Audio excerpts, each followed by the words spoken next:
আমন্ত্রণ সবাইকে hour democracy অনুষ্ঠানে। আপনাদের সঙ্গে আছে আমি সাইফুল হক। দর্শক, সরকারের উচ্চ পদে থাকা সাবেক দুই কর্মকর্তার দুর্ধর্ষ সব দুর্নীতি অনিয়মের খবর নিয়মিত উঠে আসছে গণমাধ্যমের প্রতিবেদনে। এর মধ্যে ভয়াবহ দুর্নীতি অনিয়মের মাধ্যমে সম্পদের পাহাড় বানানো পুলিশের সাবেক আইজি বেনজির আহমেদ সপরিবারে গত ৪ মে দেশ ছেড়ে চলে গেছে বলে জানিয়েছে গণমাধ্যম।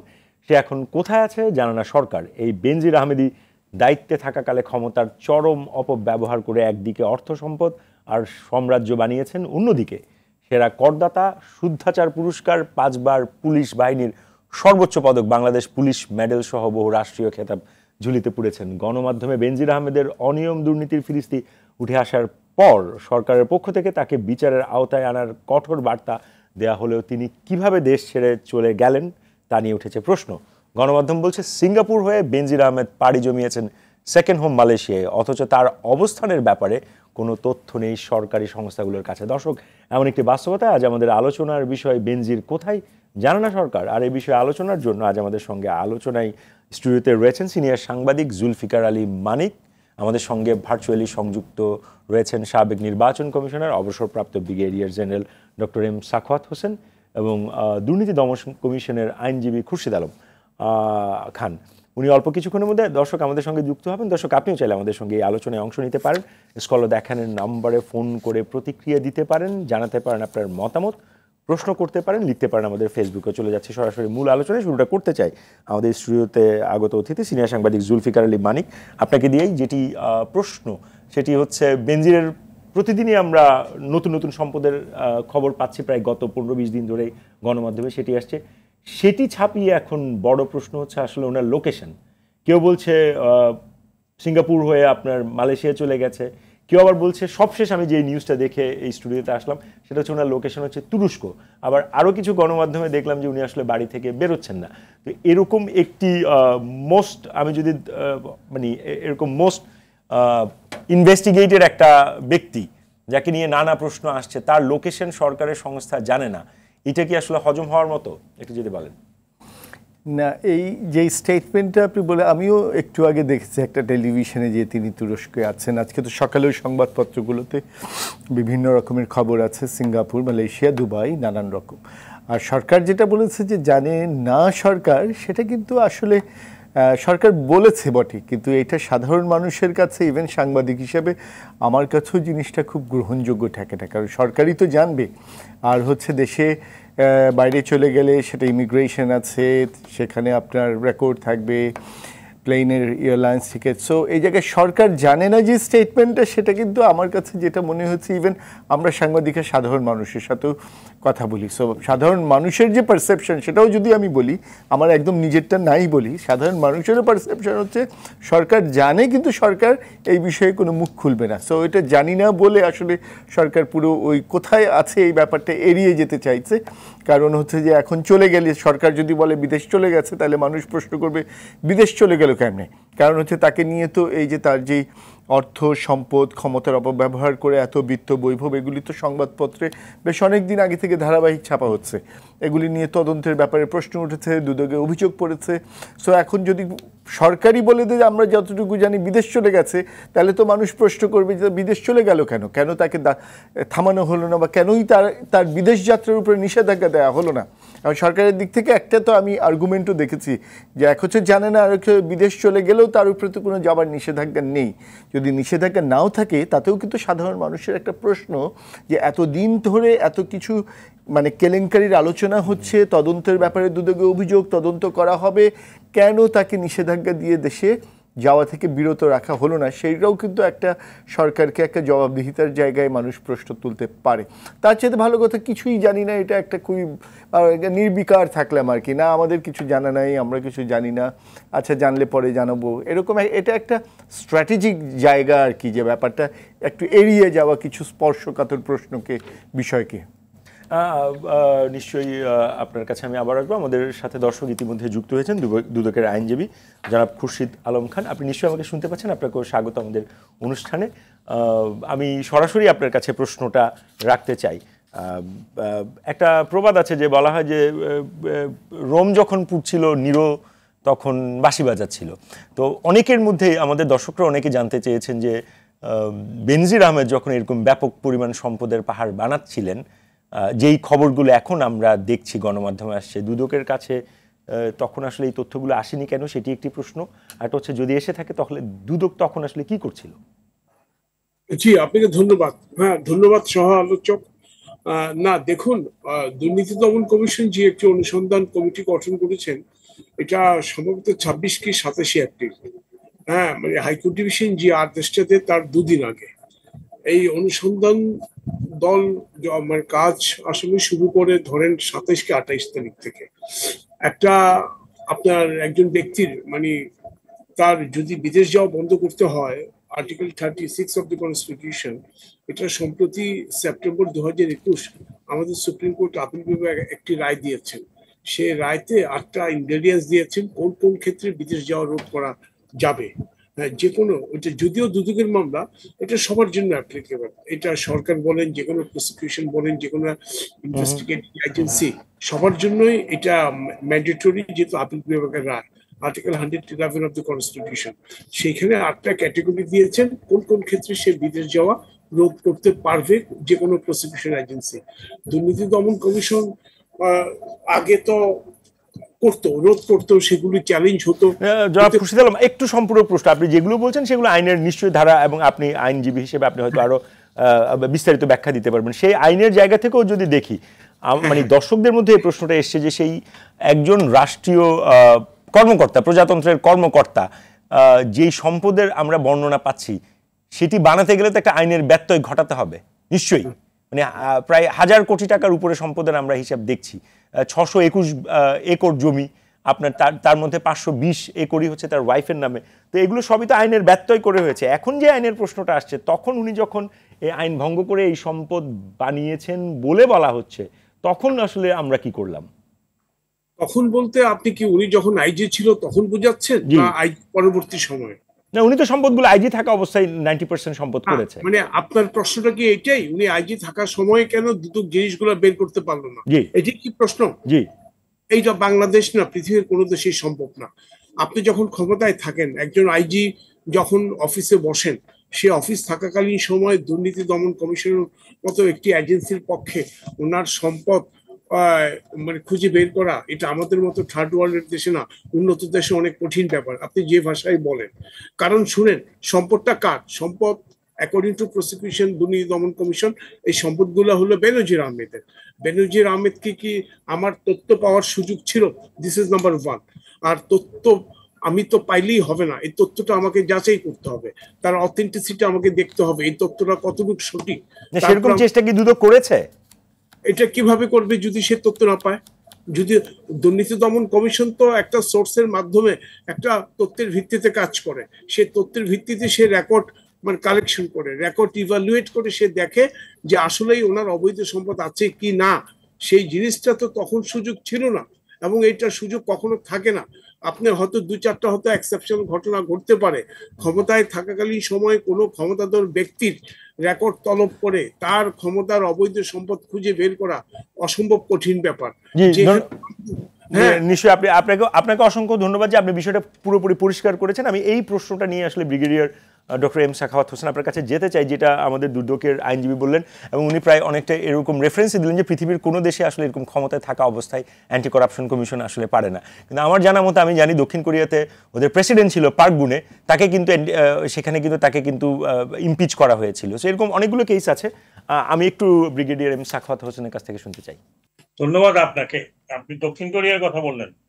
জি, দক্ষিণ কোরিয়া একটি পূর্ণাঙ্গ ডেমোক্রেটিক কান্ট্রি, এবং সেখানে পার্লামেন্টের ভিতরে এইসব প্রশ্ন ওঠে, এবং সেই পার্লামেন্টের উপরে প্রশ্ন উঠলে পার্লামেন্ট থেকে আপনার কারোর বিরুদ্ধে যদি সেই ধরনের অভিযোগ থাকে, তাহলে প্রাইমা ফেসিয়া প্রমাণিত হয়, তখন পার্লামেন্ট থেকে এটা ইনকোয়ারির জন্য বলা হয়। এখন দক্ষিণ কোরিয়াতে দুদক আছে কিনা আমি জানি না, কিন্তু কোনো ডেফিনেটলি কোনো বডি আছে যারা ইনভেস্টিগেট করে। আমাদের দেশে কারো কোনো দুর্নীতি নিয়ে পার্লামেন্টে কথা হয়েছে? কোনো মেম্বার পার্লামেন্টের দুর্নীতি নিয়ে কথা হয়েছে? কোনো মন্ত্রী মহোদয়ের দুর্নীতি নিয়ে কথা হয়েছে? কখন হয়? তখন তিনি পদে থাকেন না। এইগুলোর বাংলাদেশের মতো দেশে যেখানে জবাবদিহিতার কোনো জায়গাই নেই, পার্লামেন্টে তো কাউকে জবাবদিহি করতে হয়। এখন শুনি যে একজন একজন সংসদ সদস্য দাঁড়িয়ে দাঁড়িয়ে কথা বলছেন, সেগুলো কি দুদককে পাঠানো হয়েছে, বা দুদক সেগুলোকে সুমোটো ইনভেস্টিগেট করতে পারবে? I don't know. এটা খুরশিদ সাহেব, দুদকের যিনি কৌশলী আছেন, তিনি বলতে পারবেন। আমার কথা হচ্ছে যে রাষ্ট্রের অনেকগুলো অর্গান থাকে, এই অর্গানগুলোকে বলা হয় ওয়াচডগ। এই ধরনের বড় হাই প্রোফাইল অফিসিয়াল যারা রাষ্ট্রের কর্মকর্তাও নয়, বলা হয় কর্মচারী, রাষ্ট্রের কর্মচারীর প্রত্যেকের বিরুদ্ধে যদি কোনো এই ধরনের বড় কিছু হতে থাকে, তাহলে আমাদের ইন্টেলিজেন্স অর্গানাইজেশন গুলো ডেফিনেটলি জানবে। না যদি জানে, তাহলে এখন আপনারা মিডিয়া এই পুঙ্খানুপুঙ্খ কোথা থেকে পাচ্ছেন? কিভাবে আপনি বান্দরবানে গিয়ে খুঁজে বের করলেন? কিভাবে আপনি সেন্ট মার্টিনে গিয়ে খুঁজে বের করলেন? কিভাবে আপনি পাতারচরে গিয়ে খুঁজে বের করছেন? দেয়ারফর এইসব যে তথ্য, সেই তথ্য ডেফিনেটলি আগের থেকে ছিল। কিন্তু আপনাকে দেখতে হবে যে ভদ্রলোক সম্বন্ধে আমরা কথা বলছি, তিনি শুধু পুলিশ ছিলেন না। আমার কাছে সব মনে হয়েছে আমার মনে হলো যে মাননীয় প্রধানমন্ত্রীর পরেই যদি কোনো পাওয়ারফুল কেউ থেকে থাকে বাংলাদেশে, এটা বেনজির আহমেদ। তার কথাবার্তা, তার চলাফেরা, তার অঙ্গভঙ্গি, কোনোটাই কিন্তু একজন কর্মচারীর মতো ছিল না, একটা স্টেটের কর্মচারীর মতো ছিল না। এই বাংলাদেশে 29 জন এই পর্যন্ত, if I am not wrong, IG inspector, এক মিনিট,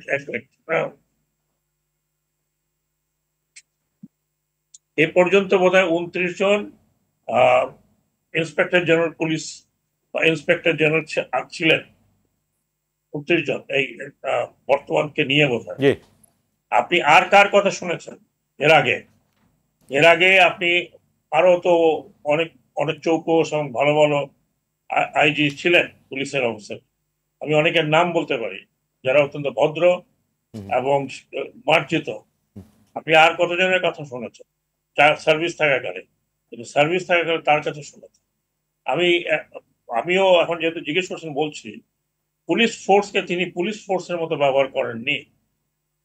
পুলিশ ফোর্সকে তিনি প্যারালাল টু আর্মির সাথে ব্যবহার করেছেন। ওই রকম ওনার চলাফেরা ওই রকম ছিল, chief of army staff.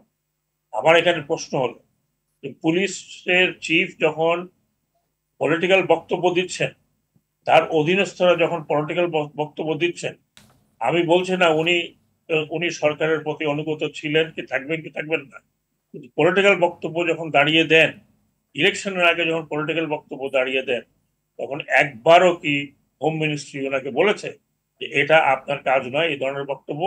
No.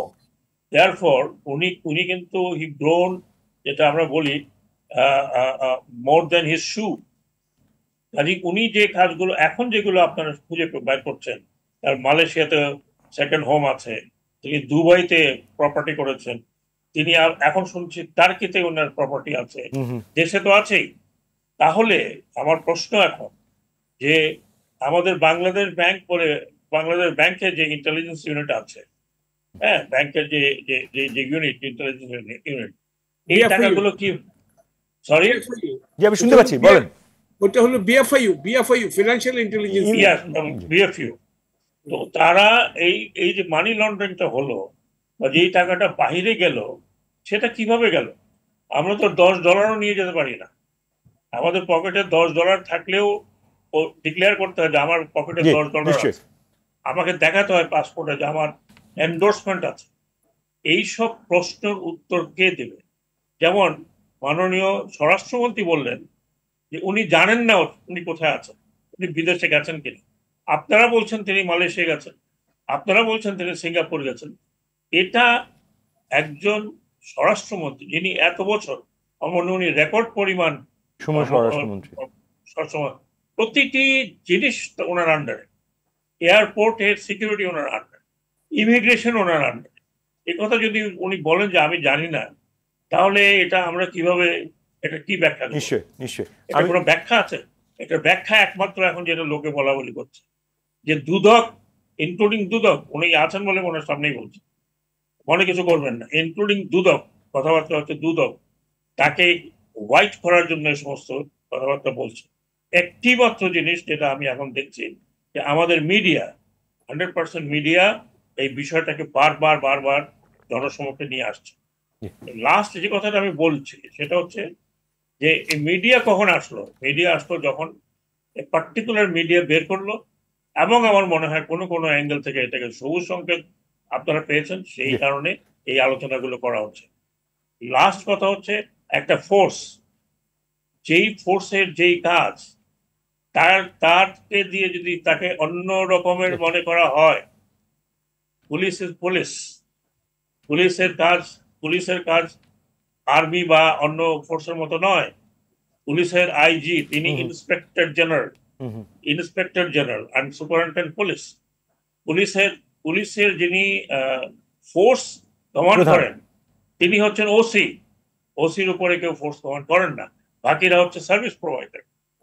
সেই কারণে আমার মনে হয় যে আমাদেরকে ওইভাবে ফোর্স গুলাকে যদি ফাংশন করতে না দিয়ে সেগুলোকে বড় আকারে কিছু করি, তাহলে এরকম অবস্থা। জি, ধন্যবাদ ডক্টর এম সাখাওয়াত হোসেন। আমি আবারও ফিরবো আপনার কাছে, এবং এর মধ্যে আমি জানিয়ে রাখি জনাব খুরশিদ আলম আপনাকে নিয়ে, দুদককে নিয়ে যে বিষয়টি উনি তুলেছেন সেটির উত্তর আপনি দেবেন, কিন্তু তার আগে আমি যেতে চাই আবার সাংবাদিক জুলফিকার মানিক আপনার কাছে। বেনজিরের সম্পত্তি, সেটা নিয়ে প্রথম দিকে খুব উত্তেজনা ছিল, এরপরে লোকেশন নিয়ে একটা উত্তেজনা, এখন আমরা জানার চেষ্টা করছি কোথায় আছে। আরও একটা উত্তেজনাকর প্রশ্ন আসছে, সেটি হচ্ছে যে হঠাৎ করে কি এমন হলো যে বেনজির আহমেদের উপরে যে ছাতাটা ছিল সেটা সরে গেল, এটা যদি বলেন। না, কোশ্চেনটা তো খুবই ইন্টারেস্টিং, কিন্তু এই কোশ্চেনটার উত্তরটা আমার ধারণা শতভাগ নিশ্চিত হয়ে এখনও গণমাধ্যমের কারো কাছে নেই। ইভেন আমি নিজেও খুঁজছি, এটাও সত্য। তবে একটা জিনিস, এটা আমরা তো কিছু জিনিস আমরা ধারণা করতে পারি, যেমন মানে বেনজির আহমেদের যে প্রপার্টিজ নিয়ে আলোচনা হচ্ছে গণমাধ্যমেই কিন্তু আসছে, এটা তো একদিন দুই দিন বা এক বছর দুই বছরে না। তিনি র্যাবের ডিজি ছিলেন, তিনি ডিএমপি কমিশনার ছিলেন, তিনি আইজিপি ছিলেন। আপনি যদি দেখেন 15 সাল থেকে 22 সাল পর্যন্ত এই যে গণমাধ্যমেই এসছে যে সম্পদগুলো যে হয়েছে, এখন 15 থেকে 22 একটা 7 বছরের একটা কিন্তু হিসাব পাওয়া যাচ্ছে। এবং খুবই ইন্টারেস্টিং সেটা হচ্ছে যে ইনফরমেশনগুলো একেবারে খুবই precisely specific, very organised with ইনফরমেশনগুলো কিন্তু গণমাধ্যমে উঠে আসছে হঠাৎ করে, যেগুলি সাধারণত আমাদের এই ধরনের তথ্য বের করা একটা খুবই কঠিন কাজ। তো এখন মনে করেন আমি যেটা বলি যে পারসেপশনের জায়গা থেকে, শত্রু তো শত্রু কখনো নতুন করে কারো শত্রু হয় না, বন্ধুই কিন্তু শত্রু হয়। এখন তিনি তো কারো না কারো বন্ধু ছিলেনই, এবং তিনি যেহেতু প্রশাসনের মানে পুলিশ প্রশাসনের তিনি সবচেয়ে গুরুত্বপূর্ণ জায়গাগুলিতে গত মনে করেন 1 দশকে উনি ছিলেন, রাইট? ন্যাচুরালি উনি মানে সরকারের ভালো বন্ধু, আর সরকার বা বন্ধু না বললে সরকার বলবে আর আমরা তাকে নিয়োগ দিয়েছি, সে তো স্টেট রাষ্ট্র বা সরকারকে। এরকম কি মনে হচ্ছে কিনা মানে সরকারের সাথে বনিবনায় কোথাও না কোথাও? না, ওইটাই আমি বলছি, দ্য ফ্রেন্ডশিপটা তো গভর্নমেন্টের সাথে, সবাই তাকে জানতো যে সরকারের one of the most trusted, মানে সবচেয়ে বিশ্বস্ত এবং সবচেয়ে ক্ষমতাধর তো বটেই, কারণ আইজিপি এমনিতেই পোস্টটাই ক্ষমতাধর পোস্ট।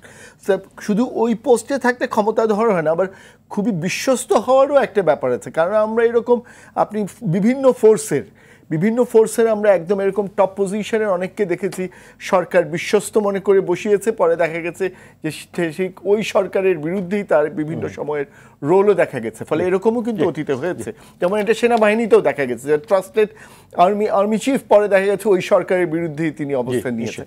ফলে এই জন্যই আমি বললাম যে মোস্ট ট্রাস্টেড। এখন ওই যে একটু আগেই বলেছি, শত্রু তো শত্রুই, নতুন করে শত্রু হওয়ার কিছু নাই।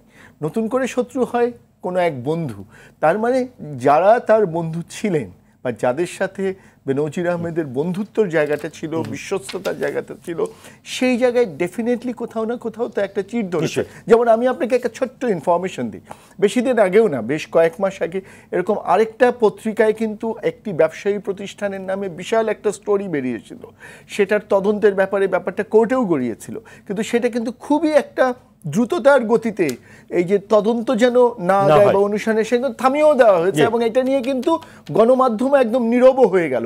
কিন্তু এইখানে কিন্তু ব্যাপারটা উল্টা, অর্থাৎ কিছুদিন আগেও সরকারের সবচেয়ে বিশ্বস্ত বন্ধু ব্যাপারে একেবারেই সবাই সরব, গণমাধ্যমে গতকাল আমরা দেখেছি দেশের একজন শীর্ষস্থানীয় দৈনিকের সম্পাদকও বলেছেন যে আমরা জানার পর আমাদের সাহস ছিল না।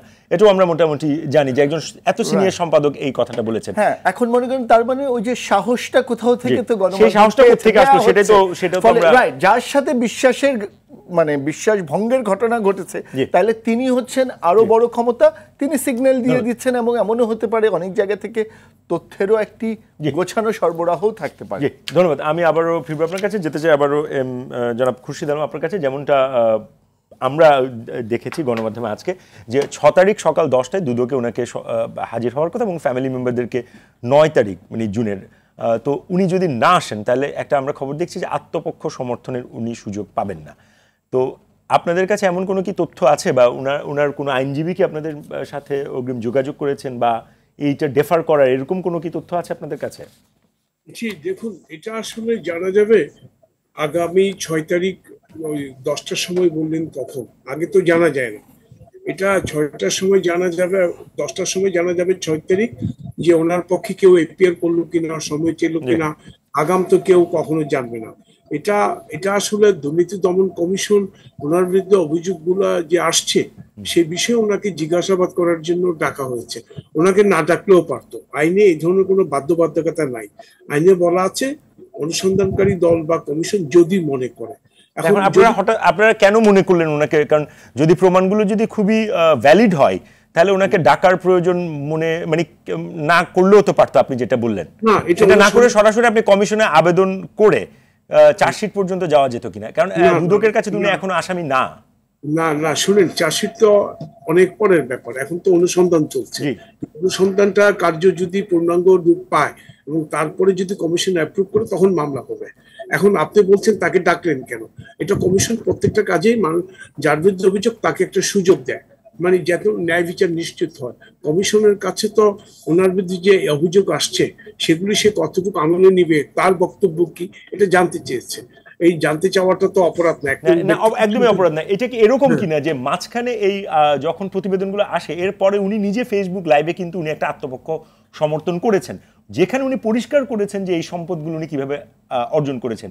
এরপরও আবার ওনার নতুন কি আর বক্তব্য থাকতে পারে? এটা তো আমি কগনিজেন্সে নিব না, কারণ আমার চিঠির জবাব ছিল ওনাকে ব্যক্তিগতভাবে হাজির হয়ে অনুসন্ধানকারী দলের সামনে হাজির হতে হবে এবং অনুসন্ধানকারী দল ওনাকে বিভিন্ন বিষয়ে জিজ্ঞাসাবাদ করবে।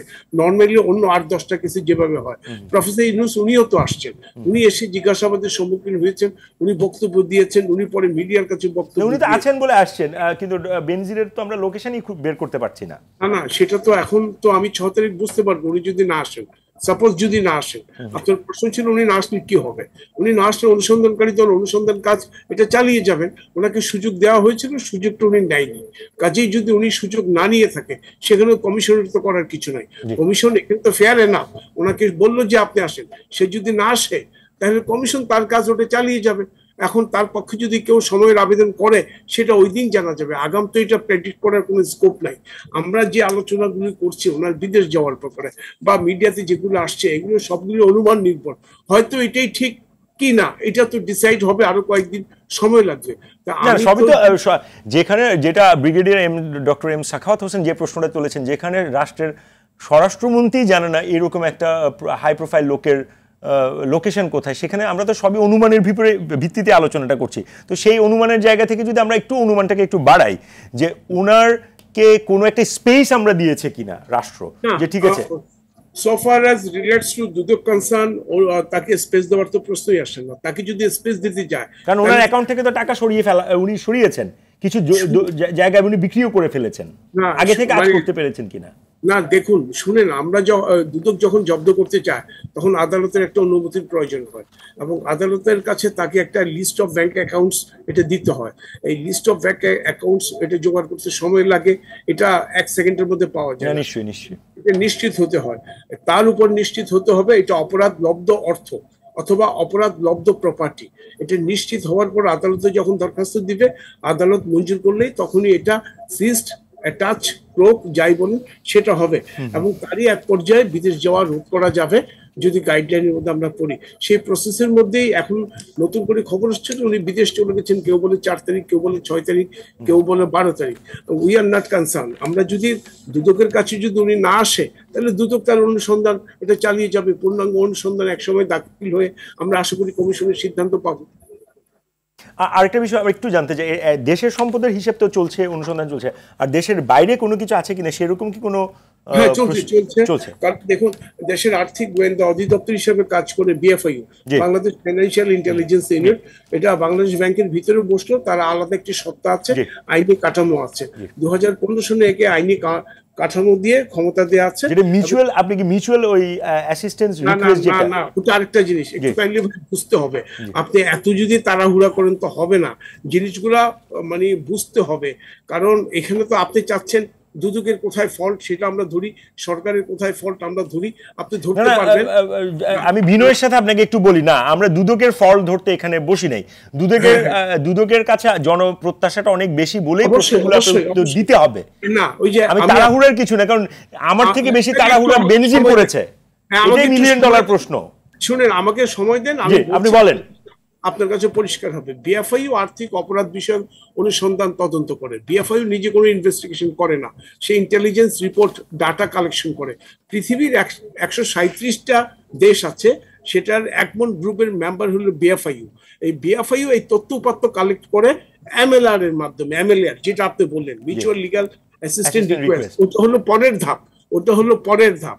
সেইভাবে সেইখানে বিএফআইইউ কে অলরেডি বেশ কদিন আগে দুর্নীতি দমন কমিশনের অনুসন্ধানকারী দল চিঠি দেওয়া হয়েছে কিছু তথ্য উপাত্ত জোগাড় করার জন্য, এবং according to request by the Durniti Daman commission, BFIU সেই সব জায়গায় অলরেডি চিঠি দেওয়া হয়েছে, এবং তাদের কিছু কিছু ইনফরমেশন আসার অপেক্ষায় আসছে, এবং সেগুলি যাচাই বাছাই করা হচ্ছে। আপনি জানেন, এমএলআর এর মাধ্যমে যে ইন্টেলিজেন্স রিপোর্টগুলো কালেক্ট করা হয় একমন ট্রিটি অনুযায়ী, সেটা কোথাও ডিসক্লোজ করা যায় না, ইভেন কি বিফোর দ্য কোর্টও ডিসক্লোজ করা যায় না। সেটা শুধু investigation for the purpose of investigation and inquiry, এইখানেই এটা ইউজ করা হয়। যদি আমি সেটা কোর্টে ডিসক্লোজ করতে হয়, সেই মেম্বার কান্ট্রির আমাকে একটা কনসেন্ট দিতে হবে, পারমিশন লাগে। এখানে অনেক আইনি জটিলতা না আইনি বিষয় আছে, সেই জিনিসগুলি করে প্রত্যেকটা জিনিস খতিয়ে দেখা হচ্ছে। এখন এই আপনি দেখুন, একটা জিনিস আপনি দেখুন, 26 তারিখ যদি কমিটি হয়, আজকে হলো 2রা জুন, হ্যাঁ, 20 দিনের মাথায় তো তার এতগুলি প্রপার্টি জব্দ হলো, ব্যাংক অ্যাকাউন্ট জব্দ হলো। তো আপনার তার অ্যাকাউন্টে তার টাকা থাকলো না, তার আগে তিনি সরিয়ে নিয়েছেন। রাখেন, আপনি তো কোর্টের অর্ডারগুলো দেখেন নাই, না দেখে বলছেন। একটা অ্যাকাউন্টে রমনা ব্রাঞ্চে সোনালী ব্যাংকে ওনার 30 লক্ষ টাকা সঞ্চয়পত্র পাওয়া গেছে, সেটা স্টিল অ্যালাইভ। বাকি ব্যাংক অ্যাকাউন্ট গুলা যেখানে বেশ অনেক কিছু টাকা আছে, আবার যেগুলোতে কম টাকা আছে, সেই টাকাগুলো কখন কোথায় উঠিয়ে নিয়েছে, এবং সেই উঠিয়ে নেওয়ার পরে কোন ব্যাংকে গিয়েছে, নাকি উনি ক্যাশ ট্রান্সফার করে নিয়ে গেছে, সেই জিনিসগুলো তো খতিয়ে দেখা। নিশ্চয়ই আমরা আপনাদের কাছে আশাবাদী থাকতে চাই। আমি বিরতিতে যাবার আগে ব্রিগেডিয়ার ডক্টর এম সাখাওয়াত হাসানের কাছে একটা প্রশ্ন রাখতে চাই। প্রশ্নটা আমার না, দর্শকদেরই প্রশ্ন, যে বেনজির আহমেদের বিরুদ্ধে হঠাৎ করে যেই আমরা এখন তোড়জোড়টা দেখছি, শেষ পর্যন্ত এই তোড়জোড়ের গতি কতখানি থাকবে, এবং যদি তিনিও প্রমাণিত হন তার অভিযোগগুলো, তিনি আদৌ শাস্তি পাবেন কিনা, সেই প্রশ্নটা আপনার কাছে রাখছি, এবং এই বিষয়ে আপনার মন্তব্যটা আমরা শুনবো। আমাদেরকে একটা বিরতিতে যেতে হচ্ছে। দর্শক, আওয়ার ডেমোক্রেসি অনুষ্ঠানে নিচ্ছে একটা ছোট্ট বিরতি, আমাদের সঙ্গেই থাকুন।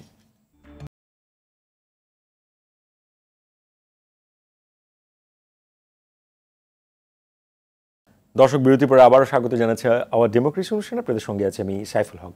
আজ আমাদের আলোচনার বিষয় বেনজির কোথায় জানে না সরকার।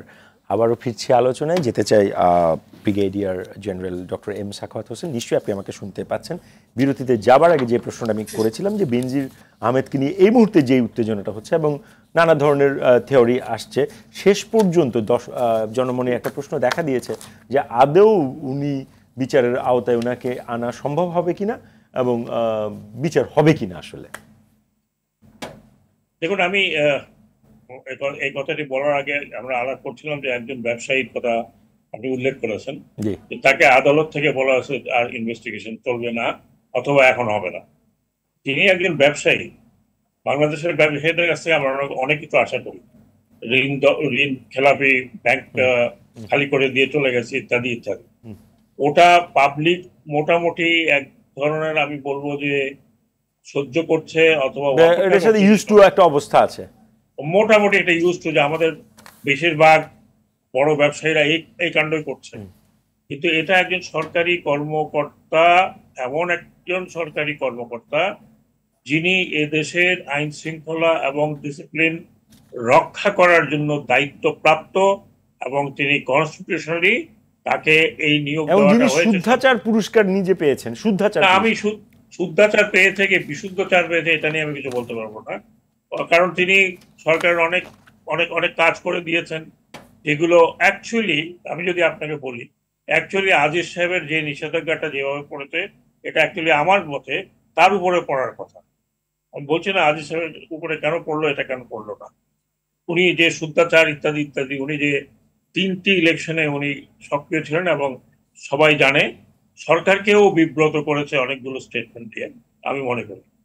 এইরকম হাই প্রোফাইল, এইরকম আলোচনা আপনারা আজকে কতদিন থেকে আলোচনা করেন? আমি কোনো টেলিভিশনে আর কোনো আলোচনা দেখছি না।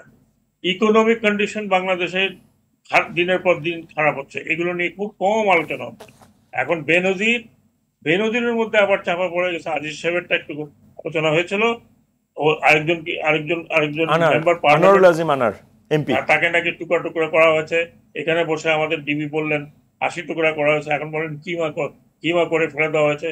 সেটাও কিন্তু নাই, এখন শুধু বেনজির। তার মানে কি, এই হাই প্রোফাইল বিষয়টি বাংলাদেশের ইতিহাসে, কেন এই উপমহাদেশের ইতিহাসে 1861 সালে যখন পুলিশ তৈরি হয়, আন্ডার দ্যাট কলোনিয়াল রুল, এ পর্যন্ত এরকম ভাবে কোনো ইন্সপেক্টর জেনারেল বা পুলিশের এই ধরনের কিছু হয়নি। হতে পারে অন্য কিছু, হতে পারে নেগলিজেন্স, হতে পারে তিনি ওভারকিল করেছেন, কিন্তু এইরকম দুর্নীতি, এই দুর্নীতি আমি তো দেখছি যে, আমি চোখ বন্ধ করে যদি আমি চিন্তা করি, ইজ ইট পসিবল? বড় প্রশ্ন হচ্ছে is it possible, but it is possible. এটা হয়েছে। এমনকি প্রাথমিকভাবে ওনার বিরুদ্ধে ডিপার্টমেন্টাল ইনকোয়ারি তো হতে হবে, যে উনি এখন পত্রিকা যেটা আসছে, যে উনি অফিসার থেকে শুরু করে, পুলিশ অফিসার থেকে শুরু করে সাধারণ কনস্টেবলদেরকে ইউজ করেছে তার ব্যক্তিগত কাজের জন্য। আজকে পেপারে দেখলাম যে একজন সুপারিনটেন্ডেন্ট পুলিশকে তিনি দায়িত্ব দিয়েছিলেন এই জমি দখলের। আপনারা ভালো করে জানেন, এগুলো পত্রিকা এখন বেরোচ্ছে। এবং অনেক অনেক পুলিশ অফিসার, পুলিশের সদস্যদের তিনি বিভিন্ন জায়গায় কাজে করেছেন। This is absolutely unethical. আপনি কোনো ফোর্সের কাউকে এভাবে ব্যবহার করতে পারেন না। তারই ডিপার্টমেন্টও তো তার একটা ইনকোয়ারি করা উচিত বলে আমি মনে করি। আই ডোন্ট নো করতে না। তো ওভারঅল আপনার প্রশ্নের উত্তর যদি আমি বলি, এখানে যদি কিছু না হয়, মানে কিছু হওয়া মানে এটা টু বি ট্রান্সপারেন্ট, এবং এটা যদি না চলে, তাহলে এই সরকারের জন্য সবচেয়ে বড় সেটব্যাক হবে, এতে কোনোই সন্দেহ নাই। আমাদের মন্ত্রী মহোদয়রা যত কিছু বলুন না কেন, যতই ওনারা পিছন দিকে টানেন না কেন, পিছনের কথা নয়, এখন সারা দেশে এই একটা মাত্র টপিক, রশিদ সাহেব এখানে আছেন, তিনি অত্যন্ত বিজ্ঞ লয়ার, তিনি বলতে পারবেন আমি যে কথাটা বলছি এর কোনো মেরিট আছে কি মেরিট নাই। কাজে এটা এখন চায়ের দোকান থেকে শুরু করে যেখানে জটলা দেখবেন এই নিয়ে আলোচনা হচ্ছে। এটাকে আমরা মনে করতে পারি যে এটা এক ধরনের হাস হয়ে যাবে। এটা হাস হবে না, বরং এটা যদি হাস হয় তাহলে এটা কাউন্টার প্রোডাক্টিভ হবে, এটাই মনে করি। ধন্যবাদ। আমি আবারও একটু যেতে চাই আমাদের সিনিয়র সাংবাদিক জনাব জুলফিকার আলী মানিক আপনার কাছে। যেই প্রশ্নটা আপনি বিরতির সময় আমরা অফিস স্ক্রিনে আলোচনা করছিলাম, যে যদি উনি আসলে 6 তারিখ হাজির না হন, সেই ক্ষেত্রে আসলে দুদকের পক্ষ থেকে কোনো ওনাকে এইটা মানে এক্সপেডাইট করার কোনো ধরনের সুযোগ আছে কিনা? আপনি যে প্রশ্নটা একটু যদি আর একটু ভেঙে বলেন প্রশ্নটা। না, এই জিনিসটা আমি একটু, যেই প্রশ্নটা তুলেছেন আপনি, যে বেনজির আহমেদ কোথায়, তো এখন মনে করেন সরকারের স্বরাষ্ট্রমন্ত্রী তো বলে দিয়েছেন সরকারের পক্ষ থেকে ওনারা কিছু জানেন না, ক্ষমতাসীন দল থেকেও কিছু বলা হচ্ছে না। তো যেটা এখানে যেহেতু দুর্নীতি দমন কমিশনের আইনজীবী আছেন খুরশিদ সাহেব, সো খুরশিদ সাহেবদের সামনে তো একটা ডেটও দেওয়া আছে যে বেনজির আহমেদ যেন হাজির হয়ে, সো সেখানে যদি সেই দিন হাজির না হয়, সো একটা জিনিস হয়তো খুরশিদ ভাই যখন বলবেন একটু ব্যাখ্যা করতে পারেন যে তাইলে কি তাদের পক্ষে, দুদকের পক্ষে কি জানার সুযোগ আছে কিনা বা জনগণকে খোঁজ নিয়ে জানানোর সুযোগ আছে কিনা যে বেনজির আহমেদের অবস্থানটা কোথায়, সেটা তাদের হয়তো লিগ্যাল মানে অনুসন্ধান তদন্ত, হ্যাঁ সেই ফ্রেমওয়ার্কে, বাট ওইটা উনি একটু ক্লিয়ার করলে আমার মনে হয় দর্শকের জন্য খুব ভালো হয়। তবে আমি একটা জিনিস একটু আপনার সুযোগ দিলে আমি একটু অ্যাড করতে চাই, সেটা হচ্ছে যে দেখেন এই যে সরকারি কর্মকর্তা কর্মচারী, তারপরে বিভিন্ন বাহিনীর যত কর্মকর্তা কর্মচারী আছেন, তো পুলিশ ইনক্লুডিং মানে যাই বলেন, এদের প্রত্যেকের কিন্তু নিজস্ব একটা ইন্টেলিজেন্স আছে, গোয়েন্দা শাখা, ইন্টেলিজেন্স অ্যান্ড কাউন্টার ইন্টেলিজেন্স। তাদের কিন্তু একটা দায়িত্ব আছে, তাদের যত স্টাফ বা পার্সোনাল যাই বলেন আপনি, তাদের ব্যাপারে তারা কিন্তু একটা মনিটরিং করে, খোঁজ খবর রাখে। ফলে ইভেন আপনি মনে করেন যে বেনজির সাহেব র্যাবের ডিজি ছিলেন, মানে আমি একটা বলছি যে আমি গণমাধ্যমেই তো আমরা বেরোচ্ছে 15 থেকে 22 পর্যন্ত উনার সম্পদের কথা বলা হচ্ছে, র্যাবের ডিজি, ডিএমপির কমিশনার, তারপরে আইজিপি। আমি ধরলাম যে ঠিক আছে, আপনি আইজিপি হওয়ার আগেও তো তার একটা প্রোফাইল ইন্টেলিজেন্স তৈরি করে আসলে, যে তার ব্যাকগ্রাউন্ডটা সেই এর মধ্যে তার কি কি কর্ম আছে, অপকর্ম আছে। সো কথা হচ্ছে যে এইখানে এই যে মনিটরিংয়ের যে সিস্টেমটা ইন্টারফোর্স নিজের বাহিনীর ভেতরে, আবার বাহিনীর বাইরে থেকেও তো মনে করেন নিয়োগ দেয় কে, রাষ্ট্রপতি নিয়োগ দেন বটে, কিন্তু সেটা প্রধানমন্ত্রীর ইয়ে থাকে অ্যাপ্রুভাল। সো সেইখানেও তো ওনাকে অবহিত করার একটা ব্যাপারও কিন্তু থাকে যে কি ব্যাকগ্রাউন্ড, কি হয়েছে না হয়েছে। ফলে একটা জিনিস মনে হয় যে ওই যে একটা দীর্ঘদিন ধরে একটা উনি করেছেন সম্পদ, কিন্তু একেবারেই কেউ কিছু জানার সুযোগ থাকবে না, দুদকের হয়তো জানার সুযোগ নাও থাকতে পারে, কিন্তু সরকারের যে মেকানিজম আছে সেখানে একেবারেই কোনো সুযোগ থাকবে না। সেটা কিন্তু মানে মানুষ, সাধারণ মানুষও কিন্তু সেই জায়গাটায় খুব কনভিন্স হতে পারে না। অফকোর্স এরকম এত বড় পদের লোকে, কারণ লোকে একটা ফেসবুকে 2 লাইন লিখলেও দেখা যায় যে 24 ঘন্টার মধ্যে সরকারের পছন্দ না হলে তার জীবনে একটা বিশাল ইয়ে নেমে আসে। ফলে এরকম একটা পদে সেন্সিটিভ স্পর্শকাতরে সেটা হবে না, মানে খোঁজ একেবারেই থাকবে না, সেটা কিন্তু অনেকে মনে করতে। আপনার কাছ থেকে প্রশ্ন দুটার নিয়ে আমি যেতে চাই খুরশিদ আলম, আপনার কাছে যেটা বললেন যে আসলে দুদক জানে কিভাবে এই বিষয়ে, এটা যদি একটু আমাদের দর্শকদের পরিষ্কার করেন। কারণ মানুষের মধ্যে প্রশ্ন যে দুনিয়ার সব লোক জানছে, দুদকের কাছে সেটা প্রপারলি তথ্যটা কেন আসলো না, সেটা যদিও আপনি প্রথম রাউন্ডে একটু ব্যাখ্যা করার চেষ্টা করেছেন যেটা আসলে অসম্ভব জানা, কিন্তু তারপরও আসলে শেষ পর্যন্ত আরেকটু যদি কনভিন্সিং অ্যান্সার দেন এটা একটা। আরেকটা হচ্ছে যদি উনি 6 তারিখ সকাল 10টায় না আসেন, তাহলে দুদকের আইনি কাঠামোতে আসলে ওনার লোকেশন জানার জন্য কোনো ধরনের ব্যবস্থা সরকারের কাছে বা কোনোভাবে সেটা করা যায় কিনা, কারণ এটা তদন্তের স্বার্থ, যে তদন্তের প্রক্রিয়ার কথা আপনারা বলছেন সেখানে তদন্তের স্বার্থ, ব্যক্তির উপস্থিতি কতখানি গুরুত্বপূর্ণ সেটাও যদি একটু বলেন। জি হ্যাঁ, দেখুন এটা অনুসন্ধান চলছে, তদন্ত না। অনুসন্ধানকারী দল যখন ওনাকে 6 তারিখ ডাকা হয়েছে জিজ্ঞাসাবাদ করার জন্য, উনি যদি না আসে, দুর্নীতি দমন কমিশন 2 ধরনের সিদ্ধান্ত নিতে পারেন। হয়তো নিজেরা সুমোটো ওনাকে আরেকটা ডেট দিতে পারেন, আরেকটা চিঠি ইস্যু করতে হবে নতুন করে ওনার ঠিকানায়, যে উনি আসে নাই, ওই চিঠিতে মেনশন করা হবে আপনি আসেন নাই, আপনাকে আরেকটা সময় দেওয়া হবে। আরেকটা জিনিস, ওই চিঠিটা উনি রিসিভ করেছেন কিনা, ওনার পক্ষে কেউ রিসিভ করেছেন কিনা, সেটা কি আপনারা? হ্যাঁ, ওনার যে অ্যাড্রেস যেখানে উনি থাকেন সেখানে কমিশন থেকে চিঠি গিয়েছে, বাড়ির কেয়ারটেকার রিসিভ করেছে এবং ওনাদেরকে পাওয়া যায়নি। কেয়ারটেকার রিসিভ করলেই হবে, দ্যাট ইজ দ্য নলেজ, ওনার নলেজে আছে যে চিঠিটা গিয়েছে। এখন 6 তারিখ যদি না আসে, কমিশন তার 2টো অপশন আছে। যদি তার পক্ষ থেকে কোনো আবেদন করা হয়, আবেদন করলে, প্রথমবার আবেদন করলে সাধারণত কমিশন 10 দিন 15 দিন সময় দেয়, অথবা বেশিও দিতে পারে। আর একটা হতে পারে ওই কেউ কোনো আবেদনের করলো না, তখন দুদক হয়তো বা সুমোটো স্বতঃস্ফূর্তভাবে তাকে আরেকটা সময় দিতে পারে, বাট এটা তার অনুসন্ধানকারী দলের নিজস্ব আইনি এখতিয়ার। কিন্তু এটাও করতে পারে ওনাকে আর চিঠি না দিয়ে অনুসন্ধান কার্য চালিয়ে অনুসন্ধান পর্ব শেষ করে প্রাথমিক অনুসন্ধান রিপোর্ট কমিশনে দাখিল করতে পারে। কিন্তু আপনার যেটা প্রশ্ন, উনি কমিশন এটা জানতে চাবে কিনা, কমিশন এটা আইনি কাঠামোই পড়ে না। কমিশন এটা জানতে চাওয়া হবে যখন, যদি মামলা হয়, যদি মামলা হওয়ার পরে যখন ইনভেস্টিগেশন শুরু হবে, তখন যেহেতু এটা কগনিজেবল অফেন্স, তখন এটা আদালতের এখতিয়ারে চলে যাবে, তখন আদালতে ওয়ারেন্ট চাইতে পারে দুর্নীতি দমন কমিশন, অথবা যদি চার্জশিট দিয়ে দেয় তখন মামলার পর্যায়ে যাবে। মামলার পর্যায়ে গিয়ে যদি সে পলাতক থাকে তখন ওখানে কিছু প্রসিডিউর আছে, তার নামে গেজেট প্রজ্ঞাপন হয়, পত্র পত্রিকায় দেওয়া হয়, নোটিফিকেশন এবং প্রোক্লামেশন অ্যাটাচমেন্ট ওটা জারি করা হয়। ওগুলি যদি জারি হয়ে আসে, এটা আইন বলে, এটা ধরে নিতে হবে, ওনার নলেজ আছে, তখন ইন অ্যাবসেন্সিয়া ট্রায়াল শুরু হয়ে যাবে। যেভাবে ইন অ্যাবসেন্সিয়া ট্রায়াল হয়েছে পি.কে. হালদারের, এবং হয়ে ওনার তো সাজা হয়ে গেছে 22 বছর একটি মামলা। হ্যাঁ, তো কাজেই this is the legal procedure.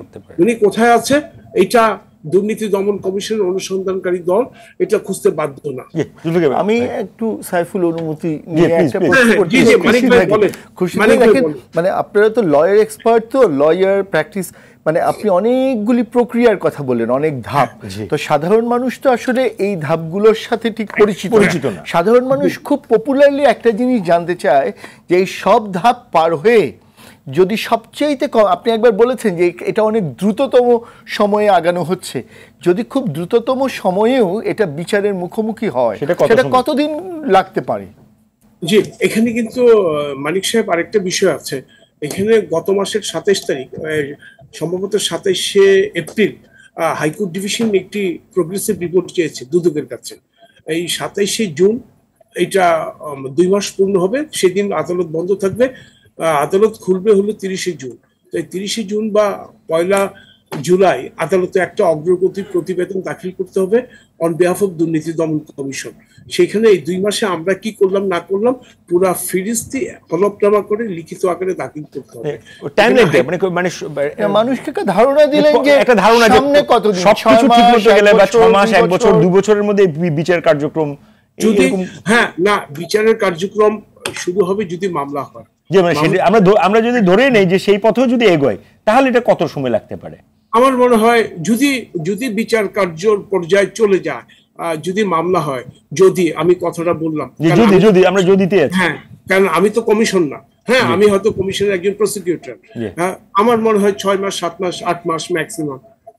জি, তার মানে মোটামুটি বছর খানিকের মধ্যে যদি সদিচ্ছা থাকে তাহলে এটা একটা আউটকাম পাওয়া সম্ভব যদি মামলা হয়। এই যদি মামলা নিয়ে আরেকটা কথা আমি একটু অ্যাড করতে চাচ্ছি, যদি ধরেন মামলা যদি হয় এবং মামলার পরে যদি চার্জশিট হয়, তখন কিন্তু দুদকের এখতিয়ারে থাকে না, তখন পুরো বিষয়টা চলে যায় আদালতের এখতিয়ারে। নিশ্চয়ই। আমি এইটা নিয়ে একটু একদম শেষ দিকে ব্রিগেডিয়ার ডক্টর এম সাখাওয়াত হোসেনের কাছে রাখতে চাই প্রশ্নটা, যে যদি মামলা হয়, এইটা আসলে আপনিও কি এরকম আশঙ্কা আছেন কিনা, মামলা না হওয়ার কোনো আশঙ্কা আছে কিনা? আমি তো আপনাকে একটা আমার মতো করে একটা বিশ্লেষণ দিই। আমরা একটা খবর দেখলাম আজকে দৈনিক জনকণ্ঠতে, উনি 2টা লাইনে একটা চেষ্টা করছেন। প্রথম চেষ্টাটা হচ্ছে উনি খুব সিনিয়র কিছু আইনজীবীর সাথে যোগাযোগের চেষ্টা করছেন, সেইটা বাদ দিয়ে আবার আরেকটা লাইন দেখাচ্ছে যে উনি অনেক হাই প্রোফাইল গভর্নমেন্ট অফিসিয়ালসের সাথে যোগাযোগের চেষ্টা করছেন। এগুলো গণমাধ্যমে প্রকাশিত খবর। হ্যাঁ, গণমাধ্যমে আমি এগুলো দেখেছি। ওনার একমাত্র যেটা আমার মনে হয় বৈধ জিনিস যেটা হবে সেটা হবে উনি হাই প্রোফাইল আইনজ্ঞ কাছে যেতে পারেন। কিন্তু একটা জিনিস আমি যেটা বলে রাখতে চাই, আমি আগেই বলেছি যে বাংলাদেশে এর আগে এইরকম একটা এই ধরনের ম্যাসিভ দুর্নীতির বিষয়টি বের হয়নি। আমি সরকারি কর্মকর্তা কর্মচারীর কথা বলছি, আমি বিজনেসম্যানদের কথা বলছি। সরকারি কর্মকর্তা কর্মচারীর এইরকম ম্যাসিভ দুর্নীতির কথা ওঠেনি। ইদানিং 20,000 কোটি টাকার কথা উঠছে, সেখানে পলিটিশিয়ানস আর ইনভলভ। আমি রাষ্ট্রের কর্মকর্তা কর্মচারীর কথা বলছি, বিশেষ করে এমন একটা সংস্থা থেকে যেই সংস্থা জনগণের ভিতরে ডিসিপ্লিন এবং ল অ্যান্ড অর্ডার তৈরি করার কথা। আপনি দেখুন ওনার এই নিশ্চয়ই এসব কারণে পুলিশের মধ্যে অনেক হাই প্রোফাইল করাপশন কিন্তু চলে আসছে, আপনাদের তথ্য মোতাবেক যা পাওয়া যাচ্ছে। এটা আমি আবার বলছি, this is acid test for the government, সরকারের জন্য আমি সেভাবে মনে করি। এবং এটা শুধু বাংলাদেশের বাউন্ডারির মধ্যে আছে বলে আমার মনে হয় না, এটা অলরেডি কিন্তু দুনিয়ার সব জায়গায় পৌঁছে গেছে। কারণ এইরকম হাই প্রোফাইল এই উপমহাদেশে এখন পর্যন্ত এইরকম সরকারি কর্মকর্তার একটা এই ধরনের প্রতিদিন বেরোয়নি। এগুলো ইংলিশ পেপার ভর্তি হয়ে গেছে, এগুলো এশিয়ান পেপার ভর্তি হয়ে গেছে। কাজে এই জায়গাতে যদি আপনি মনে করেন যে এটা একেবারে ফিজল আউট হয়ে যাবে, হাই প্রোফাইল গভর্নমেন্ট অফিসিয়ালদের দিয়ে যারা ইনভলভ হবেন এই কেসে তারাও কিন্তু একসময় ডুমড হবে, আজকে না হলে কালকে হবে, কালকে হবে না পরশু হবে। এবং আন্তর্জাতিক অঙ্গনে আমরা কিন্তু একটা অনেক গভীর নিরিখের মধ্যে আছি। কেন আছি সেই প্রসঙ্গে আমি যাচ্ছি না। দেয়ারফর পাবলিকের, জনগণে এখনো মনে করে যে এখনো এই সরকারের শীর্ষ পর্যায়ের উপরে আস্থা রাখতে চায় মানুষ, যে এই ধরনের এইরকম একটা কর্মকাণ্ড, যেই কর্মকাণ্ড পুরো বাহিনীকে কলুষিত করার মতো অবস্থা চলে গেছে। কারণ হচ্ছে আপনি আজকে কালকে পেপার ওঠে দেখবেন একজন ডিআইজি সাহেবের কথা অনেকে বলে বেনজিরের চাইতেও বেশি ওনার কাছে টাকা পয়সা। এইগুলো আমার মনে হয় যে এই গভর্নমেন্টের ক্রেডিবিলিটিতে বড় ধরনের একটা ধস নামবে যদি এই ধরনের এত হাই প্রোফাইল, এত বিস্তৃত করার পরে এটাকে যদি ফিজল আউট হয়ে যায়। অন্য যেটা আমি বললাম যে ব্যবসায়ীদের, আমরা ধরেই নেই ব্যবসায়ীদের বাংলাদেশে এই ধরনের কারাপশন আছে। আমি একদম শেষ মন্তব্যটা শুনতে চাই আবার খুরশিদ আলম আপনার কাছে, যে দুদকের পক্ষ থেকে কোনো ধরনের আসলে কতখানি চেষ্টা আছে যে এইটাকে আসলে প্রপারলি, মানে জনপ্রত্যাশা যেটা, যদি এটা হয়েই থাকে তাহলে সেটা ন্যায্য বিচারের, সেইখানে দুদকের কাছে আমরা কতখানি প্রত্যাশা রাখতে পারি একটু যদি বলেন। আপনাকে শুধু আমি একটি কথাই বলছি, 100%। ধন্যবাদ। আমরা সেই প্রত্যাশাটা রাখতে চাই। সবশেষ শুনতে চাই জুলফিকার আলী মানিক, আপনি কতখানি প্রত্যাশা রাখেন এবং আপনার আসলে কোনো আশঙ্কার জায়গা আছে কিনা? না, বাংলাদেশের, মানে আমরা তো কাল্পনিক হয়ে গেলে হবে না। বাংলাদেশের যদি সমস্ত প্র্যাকটিস দেখি, রাজনৈতিক চর্চা, প্রশাসনিক চর্চা, এই মুহূর্তে যেটা খুবই হইচই, সেটা কোনো এক মুহূর্তে ঠান্ডা হয়ে যাবে না এরকম মনে করার কারণ নেই। এবং কতদিন এই গতি থাকবে, কতদিন এই হইচই থাকবে, কারণ আমাদের এখানে কিন্তু এরকম প্রচুর ইস্যু একদম আকাশে উঠতে দেখছি, নেমে যেতে দেখছি। ফলে হতে পারে এই মুহূর্তে মনে হচ্ছে 100%, কোনো এক সময় 0 হতে পারে। কখন কার কোথায় কি ইন্টারেস্ট তৈরি হবে উই ডোন্ট নো। তারপরেও আমরা আশা রাখতে চাই। আপনাদের সকলকে অসংখ্য ধন্যবাদ আমাদের সঙ্গে যুক্ত হওয়ার জন্য। দর্শক, আওয়ার ডেমোক্রেসি আজ এ পর্যন্ত। অনুষ্ঠানটি এখানেই শেষ করছি। ভালো থাকবেন, সুস্থ থাকবেন, আর আরটিভির সঙ্গে থাকবেন। ধন্যবাদ।